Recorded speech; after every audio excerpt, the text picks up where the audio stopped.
যতই মাছ, মাংস অন্যান্য মজার, মজার তরকারি রান্না থাক না কেন, সাথে যদি একটা ভর্তা থাকে সবাই কিন্তু সবকিছু ফেলে এই ভর্তাটাই খাবে। তো আমি আজকে রোজা আছি, সারাদিন পরে অন্যান্য তরিতরকারি বাদ দিয়ে এই ভর্তাটা হলেই মনে হচ্ছে একটু ভাত খেতে পারবো। যদিও যেকোনো ভর্তা করা একটু ঝামেলা, তারপরেও ভর্তাটা হলেই দুটো ভাত খাওয়া যায়। আর সবাই মোটামুটি মাঝে মাঝে এরকম ভর্তা খেতে কিন্তু খুবই পছন্দ করে। তো আজকে আমি চিংড়ি মাছের ভর্তা করব, সেটাই আপনাদের সাথে শেয়ার করব। হ্যালো এভরিওয়ান, আসসালামু আলাইকুম। কেমন আছেন সবাই? রোজি ফ্যামিলি ব্লগ থেকে নতুন আরেকটি ভিডিও নিয়ে চলে এলাম। ভিডিওটি শেষ পর্যন্ত দেখার অনুরোধ রইল। ভিডিওটি দেখার আগে অবশ্যই একটি লাইক দিয়ে ভিডিওটি দেখা শুরু করবেন। দেখতেই পাচ্ছেন মুস্কানের অবস্থা।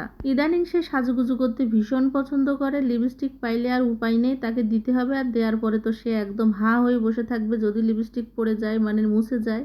আরও রান্নাবান্না হয়েছে, তবে আমার আজকের পছন্দের তালিকায় এই ভর্তাটা, এই জন্য এই ভর্তাটাই আপনাদের সাথে শেয়ার করতেছি আর কি। তো ভর্তাটা করার জন্য সরিষার তেল দেবো, যেহেতু ভর্তাতে সরিষার তেল দিতেই হবে, তো আমি সরিষার তেল দিয়েই সব কিছু ভাজাভুজি করে নিব। তো এর ভিতরে দিয়ে দিয়েছি কিন্তু আমি শুকনা মরিচও দেবো, আর দেবো বোম্বাই মরিচ। কাঁচা মরিচের বদলে বোম্বাই মরিচ দেবো, সুন্দর একটা ফ্লেভারও আসবে আর খেতেও ভালো লাগবে। শুকনা মরিচটা তো এমনিতেই ভালো লাগবে। শুকনা মরিচটা একটু ভাজা ভাজা হয়ে গেলে এর ভিতরে আমি দেশি রসুনের কোয়া দিয়ে দিয়েছি, আর দিয়ে দিয়েছি পেঁয়াজ। চিংড়ি মাছগুলো কিন্তু একেবারেই ছোট না, মোটামুটি নোনা চিংড়ি আর কি। চিংড়ি মাছের খোসাগুলো অর্ধেক ছাড়িয়েছি আর অর্ধেক আছে। পেঁয়াজ, রসুন আর শুকনা মরিচ মোটামুটি একটু ভাজা হয়ে গেলে তার ভিতরে কিন্তু আমি এবার চিংড়ি মাছগুলো দিয়ে দিব। পেঁয়াজ রসুনের সাথে চিংড়ি মাছগুলো এভাবে ভেজে নিলে তারপরে চিংড়ি মাছের যে একটা সুন্দর ফ্লেভার বের হবে, তারপরেই কিন্তু আমি এটা নামিয়ে নিব আর কি। এর ভিতরে নাগা মরিচ দিব, মানে বোম্বাই মরিচ, আর ধনিয়া পাতা। অনেকেই পেঁয়াজ কাঁচা দেয়, তবে আমি পেঁয়াজ কাঁচা দেওয়াটা পছন্দ করি না। যেহেতু সরিষার তেল দিতে হয় ভর্তায়, তো আমি সয়াবিন তেল না দিয়ে সরিষার তেল দিয়ে পুরো মানে এটা ভেজে নিচ্ছি আর কি, চিংড়ি মাছগুলো। তারপরে পেঁয়াজ রসুন নামানোর আগ মুহূর্তে দিয়ে দিয়েছি কিন্তু এই যে বোম্বাই মরিচ আর ধনিয়া পাতা।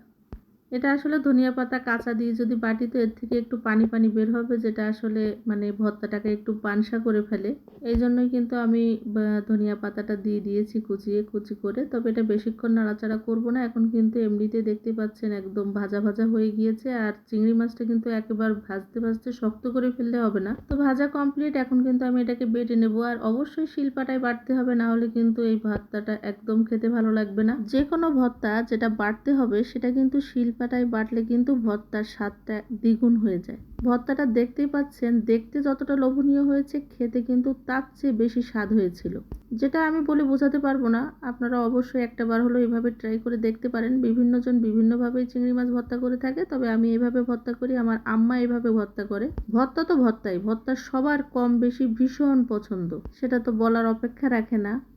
যেহেতু আমি রোজা আছি, তো এটা আসলে বাটার পরে যে পাটায় ভাত মাখিয়ে খাবো সেটা তো খেতে পারবো না, ইফতারের পরে খেতে হবে, সেটা নিয়েও একটু খারাপ লাগছে। আর ইফতারের পরে ভর্তা বানানোর কোনো মানে মুডই থাকে না, এই জন্য আর কি আমি আগে থেকেই করে নিচ্ছি। যেহেতু আমি একাই রোজা আছি, ইফতারে তেমন কিছু না খেয়ে আমি ভাতটাই খাবো আর কি। আর সাধারণত আমি ভাতটাই পছন্দ করি, এটা খাই। আর এর সাথে এই ভর্তা হলে তো আর কোনো কিছুই লাগবে না। তো এইভাবে করে ভর্তাটা কে কে করেন আমার মতো করে অবশ্যই কমেন্টে জানাবেন। তবে সব কিছু ভেজে এভাবে ভর্তা করলে নষ্ট হওয়ার সম্ভাবনা থাকে না, যেহেতু এখন একটু গরম পড়ে, এই জন্য মানে কাঁচা কোনো কিছু দিলেই কিন্তু নষ্ট হয়ে যায়। যেহেতু সরিষার তেল দিয়ে ভেজেছি, তাই সরিষার তেল দেওয়ার আর কোনো রকম কোনো ঝামেলা নেই আর কি। সব কিছু এইভাবেই মোটামুটি দেখতেই পাচ্ছেন নাগামরিচ দিয়ে এটা খাবো। নাগামরিচে কিন্তু তেমন কোনো ঝাল নেই, এটা কিন্তু একদমই কাঁচা আর একটু কচি কচি।